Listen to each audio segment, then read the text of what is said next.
inspired by Twitter posts about breakpoints, I decided to try it out with my current setup. What I use is 64 TAS cross-assembler, and I use Notepad++. Notepad++ is quite okay for developing on Commodore 64, but it's not ideal for sure. Though I managed to get many things working within the system setup, so I thought, yeah, making breakpoints is not that hard, isn't it? Let's try it out. What I found was actually that it's not as easy as I would think, but I was able to do it, so I'm going to show you how.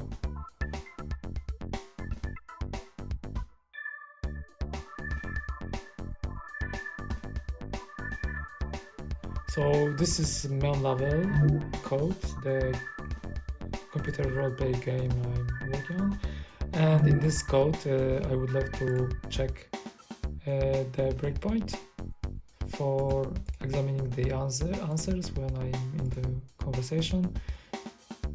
So to set a breakpoint in Notepad++, you can actually create a bookmark. This is how it's called.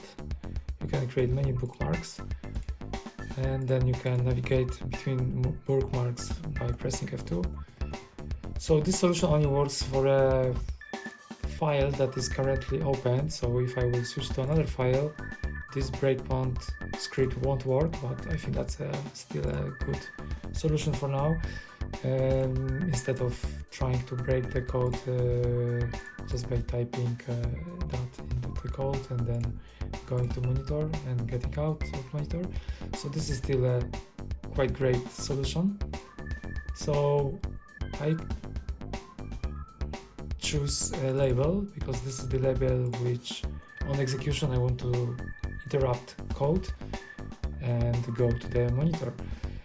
How it's achieved is that actually I'm using npp exec. This is how it looks like, and this npp exec contains a script.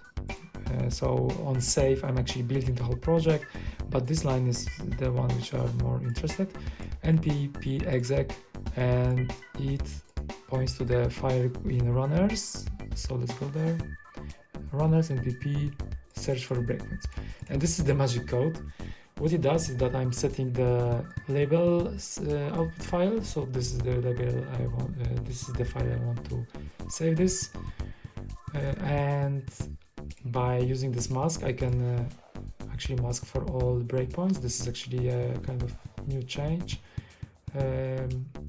It was 24 in the past, but I read about it that for these breakpoints now the standard is changed to 20. So this will mask me all not files, but all lines for in search for markers. So then there's a search, and in case there is no breakpoints found, it will go to the exit, but otherwise it will get the result, and then this result is actually transposed to being a output file into output file just by adding break exec dot and then the label. So this is actually how Vice64 emulator is going to read it afterwards.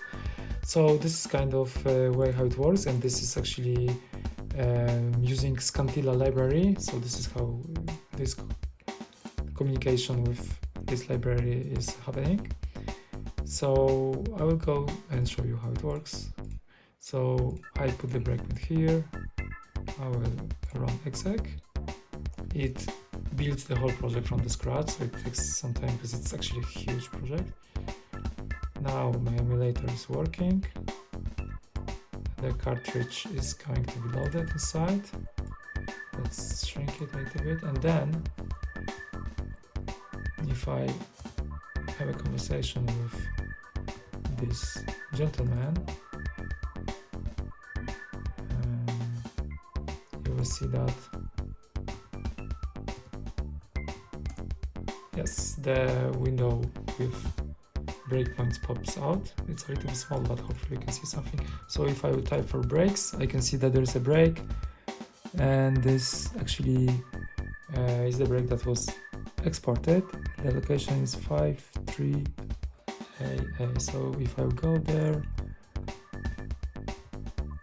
you can see, yeah, I can also do D actually. You can see that there is examine answer. This is actually exactly the label which was exported. So by pressing G, I can continue, and yeah, this is how it works. In the build, there is the file in the labels. I exported it to this output file, the breakpoints. So as you see, it's here, and I am loading this file just by executing yet another script, which actually provides this value. This is the one. So actually I'm setting a few things. Oh, this is for a level editor, sorry, I mean this one. So I'm setting the mon commands actually only, and what is hidden here, it's as simple as providing the output file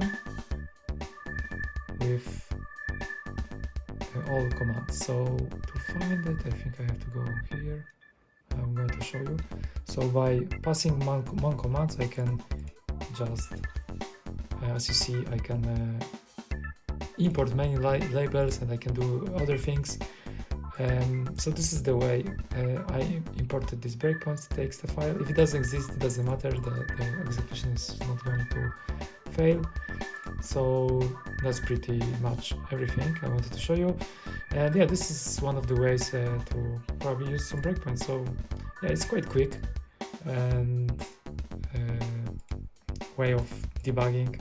There are only simply breakpoints. There are no conditions. If I would like to use any conditional break, or when the value is stored in a certain memory, then of course this code is not going to do it, the script. So then I have to just simply go to the monitor commands back and write it down like break, and then just a different breakpoint. Or I can do it also, of course, in the monitor. I can just type it also here, but of course if I'm debugging and really trying again and again, then it's good that it's automated. So that's all for now, and hope you like this video. I'm going to send you will actually find this repository in the description, and I will show it in the below this video. So thanks for watching. Bye.